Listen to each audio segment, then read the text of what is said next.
Science का exam अब आ चुका है एंड आज हम लोग बात करने वाले हैं साइंस की बायो वाले पार्ट की, जिसमें पीवाईक्यू डायग्राम्स कई बार रिपीट हो चुके हैं। As I make the diagram of a nephron on the board, तो जो नेफ्रॉन है बेसिक उसके पार्ट्स के बारे में और उसकी यूरिन फॉर्मेशन की प्रोसेस भी समझेंगे इस वीडियो में। दैट इज पार्ट्स कौन से बच्चे? ग्लोमेरुलस, जिसे टफ्ट ऑफ कैपिलरीज कहते हैं। इसमें एफरेंट एट्रियोल और एफरेंट एट्रियोल्स प्रेजेंट होते हैं। ग्लोमेरुलस जिस कप लाइक स्ट्रक्चर में प्रेजेंट होता है उस बोमन, उसे हम बोलते हैं बोमन कैप्सूल। बोमन कैप्सूल आगे जाकर के पीसीटी यानी प्रॉक्सिमल कॉन्वोल्यूटेड ट्यूब्यूल को फॉर्म करता है। फिर पीसीटी आगे जाकर के लूप ऑफ हेनले बनाएगा और फिर डिस्टल कॉन्वोल्यूटेड ट्यूब्यूल को फॉर्म करेगा और आगे जाकर के लास्ट पार्ट कलेक्टिंग डक्ट में डीसीटी हमारी ओपन हो जाएगी। अब process of formation of urine कैसे होता है? 3 बेसिक प्रोसेस के through: ultrafiltration, reabsorption and secretion. सबसे पहले ब्लड जो होगा जिसमें बहुत सारी इंप्योरिटीज एंड प्योरिटीज भी हैं। इंप्योरिटीज के मतलब है जैसे नाइट्रोजनस वेस्ट हो गया, CO2 हो गया, क्रिएटिनिन हो गया, जितना भी नाइट्रोजनस वेस्ट है, और प्योरिटीज का मतलब हो गया अमीनो एसिड, ग्लूकोज, ये जितने भी अच्छे प्रोटीन्स वगैरह हैं, वो सारा का सारा ब्लड जो है वो एफरेंट एट्रियोल से किसमें आया? ग्लोमेरुलस में आया। ग्लोमेरुलस में जितना भी फिल्ट्रेट था उसको कहां पे फिल्टर कर दिया?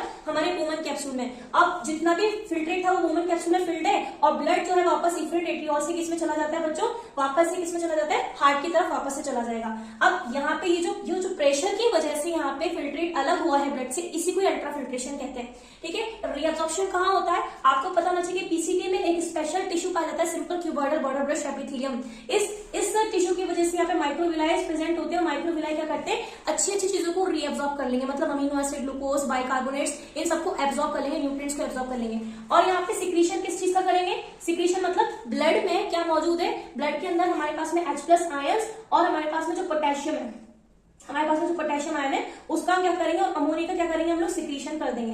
ठीक है। सिक्रीशन किसमें कर दिया? मैंने ट्यूब्यूल में कर दिया। तो यहाँ पे बेसिक प्रोसेस हो गया सिक्रीशन भी और एब्जॉर्प्शन भी। बस फिर फिल्ट्रेट हमारा लूप ऑफ हेनले से डिसेंडिंग से असेंडिंग में आ जाएगा और फिर यहाँ पे डीसीटी में क्या होता है? कंडीशनल रीअब्जॉर्प्शन होता है। यहाँ पे एडीएच काम करेगा। एडीएच मतलब एंटी डायरेटेड हार्मोन, जो क्या करता है? वाटर की एब्जॉर्प्शन करता है। प्लस एल्डोस्टेरोन भी करेगा जो वाटर की एब्जॉर्प्शन और सोडियम आयंस की एब्जॉर्प्शन करेगा। Finally reabsorption and secretion is completed and the whole amount of nitrogenous waste is collected into the collecting duct, और कलेक्टिंग डक्ट आगे जाकर के यूरेटर से यूरिनरी ब्लड में चली जाएगी। Thank you for watching.